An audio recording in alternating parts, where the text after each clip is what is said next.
avec Hatem Bouriel.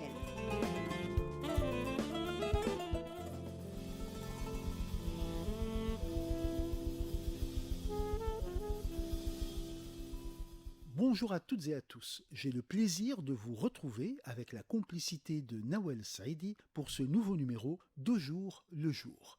Restez avec nous sur RTCI. L'écume des jours.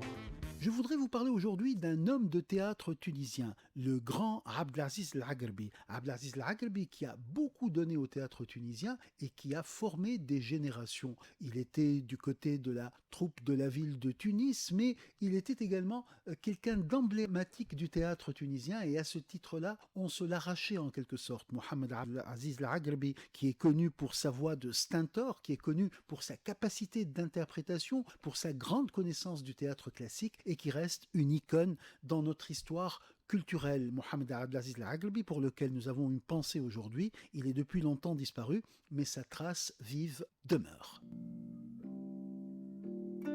Parlons tunisien. Pour notre chronique Parler tunisien, nous allons aujourd'hui nous intéresser à un mot tunisien qui provient directement d'un terme français, celui de corvée. Lorsque quelqu'un a une corvée, il a une tâche importante à faire, une tâche fastidieuse et probablement fatigante, et donc il parlera de corvée. Ce terme de corvée est passé sous la forme korfi en langue tunisienne, et donc le V passe dans la prononciation F, et donc corvée se transforme en korfi. On parlera toujours quel korfi, en arabe on dit malla korfi, ça veut dire quel travail fastidieux je dois faire. Et donc ce terme est très intéressant parce qu'encore une fois il nous montre la capacité d'emprunt du lexique tunisien, notamment à la langue française, à la langue turque et à la langue italienne. Et le mot korfi, lui, nous renvoie donc aux corvées françaises. Et donc corvée qui donne korfi, le mot à retenir aujourd'hui. Le feuilleton.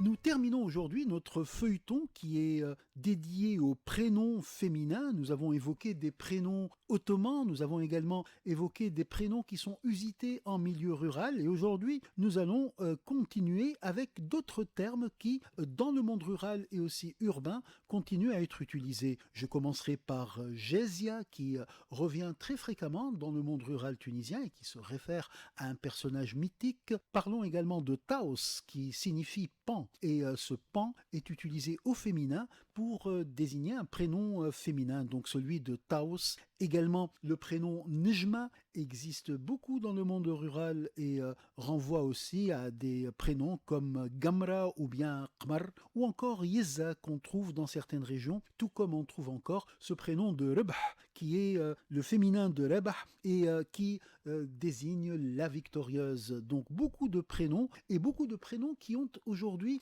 disparu en quelque sorte, en tout cas qui sont beaucoup moins usités mais qui restent dans la mémoire collective. Il serait intéressant de les compiler, de les rassembler, de les recenser. Nous avons essayé cette semaine de vous en présenter quelques-uns, mais bien évidemment le lexique est très vaste, très très riche et les prénoms de tunisiennes sont toujours très chatoyants et puis très ancrés dans nos traditions.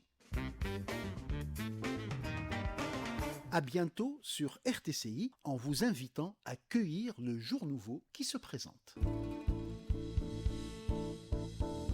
Au jour le jour.